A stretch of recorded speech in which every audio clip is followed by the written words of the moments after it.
And as you see here, you go from your standard trigger nozzle, which helps. We've already lost audio, right? Whoops-a-daisy. Seems like we lost our audio. I guess I'll take over from here. What's going on, chemical guys, friends and family? Today we're doing something a little bit different. We're outside here in the detail garage wash bay, and this is sort of a raw video because it's only Octavio and myself here. The rest of the team is at SEMA enjoying themselves in the nightlife of Las Vegas, but we'll get past that and we'll get down to the real detailing process here today, because there's a question that we've been getting here commonly lately, and anybody that's in the Los Angeles area or at least local knows that there's been a lot of wildfires going on. So we're going to show you guys how to properly remove ash and dirt off of your vehicle, just like we have on this Toyota Corolla, because if you didn't know, ash is actually extremely corrosive when it's left outside on the vehicle. When it gets kind of wet or it's kind of that dew on the vehicle, it becomes a very caustic, corrosive chemical that can eat away at your vehicle's finish. So we want to remove it safely without scratching the surface and also without staining it. So let's get started. Now over here, we have our 2-bucket wash method, and as I had said earlier, we're going to get down back to basics. So this is for the new guys, or maybe you just need to brush up on your detailing skills, but we have our 2 buckets here, and what that means is we have one for wash and one for rinse, and we're going to place a dirt trap in each one of our buckets. And what the dirt trap is going to do is it filters out all of the abrasive particles of dirt or any kind of grime that's on the surface. This way it keeps it off the vehicle, or at least it reduces the amount of dirt that you're bringing back to the car. And now let's add about 2 ounces of our watermelon snow foam. This is just like the honeydew, but this has a watermelon scent. It's going to produce that same shaving cream layer of suds that's going to help reduce the chances of scratching the surface or harming it in any way as you wash. We'll also add a little bit to our foam gun. And we'll reattach the top. And a lot of guys ask, what's the best way to make your car foam, or how do you get the most foam out of your foam gun or foam cannon? And the best way is to use warm water and 2 to 3 ounces of your favorite Chemical Guys car wash soap. Just mix it back all together there, get the solution going. And with any detail process, you want to start with the dirtiest area, which even on this car that's extremely dirty, it's always going to be the wheels, because the wheels, obviously, they're going to accumulate brake dust or road grime or anything else that's going to be very abrasive because all the material that's on the surface. So we start with that so that we're not, one, flinging it onto areas we've already cleaned, such as the body, but also because we want to get that taken care of first, because it's going to make the most mess. So now we're going to start by rinsing it down. What I compare it to is almost like an onion, where you peel back the layers. So you start at the top and then you work your way around the sides and then gradually work from the top to the bottom. So let's get started.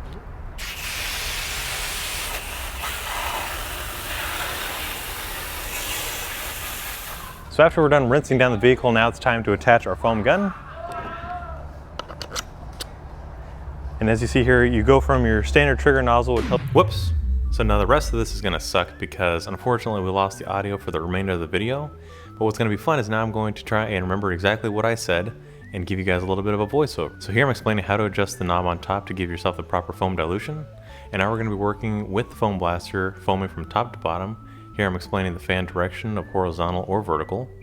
But what you want to use is the most comfortable or the most desirable foam pattern for your vehicle. We're starting at the top and working our way down because that's where the loose dirt's going to land. And the point behind foam is to help lubricate the surface so that we're not dragging abrasive particles across the paint, causing scratches or swirls. So you see a nice thick layer of suds. It's going to help reduce the chances of harming your paint. Now the watermelon snow foam not only adds a lot of gloss, it smells great, but it's also going to lay down a thick layer of the sudsy water or the foam that helps lubricate your wash mitt or your sponge so you're not harming your finish. Also using, again, 1 to 2 ounces or even 3 ounces if you want more foam, and using warm water in the canister is going to help improve your foaming action, give you more aeration. Now here I'm going to give you a little close-up of the dial here. Right now it's on the max foam, which lays down as much soap as possible. Here's 0, which means no foam, that's straight water. 1 gives you a little bit of foam, 2 gives you a little bit more, then you move your way up to 3, which gives you more, and then 4 and 5 are going to give you the max foam. Look at that, isn't that fun? So now we're going to disconnect the foam blaster, and then we're going to activate the suds that are already in our wash bucket. As I mentioned, we're using 2 buckets, one for wash and one for rinse, and bam, all that suds are going to come right out of the bucket because of just 2 ounces, and then it's being agitated by the hose. Set that aside without dropping it. Come on, you can do it, clumsy. And now we're taking our wash pad, which can be used by anyone basically, because some people say that the wash mitt is a little bit too tight, so you can use this with the left hand or the right hand to cover the entire surface of the vehicle as you're washing. Or if you're ambidextrous and want to use your left hand or your right hand, you can also use that. It's almost like a fun game guessing what I'm trying to say. Probably something about lunch right there. Working in straight lines will reduce the chances of, or reduce the possibility of inducing swirls. So if you do pick up something abrasive such as a stick or a rock or even bird droppings and it starts to scratch the paint, it's a lot easier to remove a straight line scratch as opposed to a swirl, because a swirl is very noticeable. I'm sure you guys have all seen it, but a straight line scratch will be a lot easier to remove as you're polishing. You also want to flip your mitt over and over again to get a clean side as much as possible before going back to your wash bucket or to your rinse bucket. This way you can get as much of the dirt off before you go back there, because once you start scrubbing that wash mitt against the surface of the dirt trap, it's going to start releasing some of that dirt into the water as well as underneath the trap, so you want to keep it as clean as possible. That's also why we're wringing it out outside of the bucket. So now that the bucket's nice and wrung out, we're going to go back to our wash bucket, grab some more soap, and continue the wash process. Nice and foamy. Again, this is going to help lubricate the pad or your wash mitt and reduce the chances of harming your paintwork. Cue the music. Now, Octavio. Okay.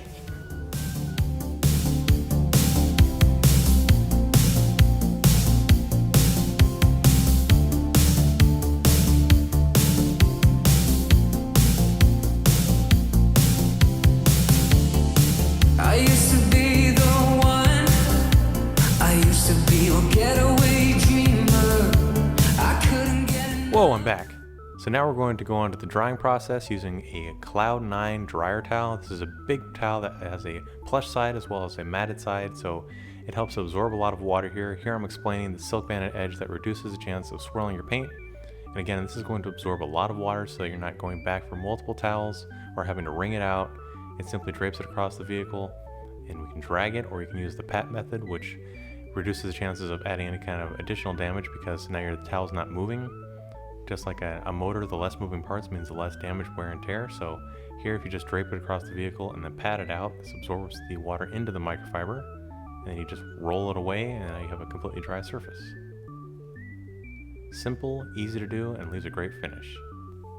So you can obviously leave it open to cover more surface area, or you can fold it up into fours to cover more of the vehicle by rolling it over and over again. It also gives you a plush pile so you're not scratching the surface.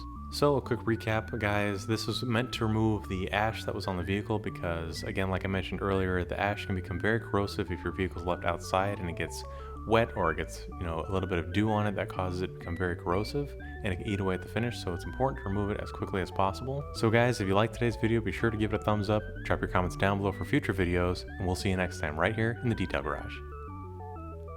Yeah, you did it, Nick. I'm nervous about my first mission.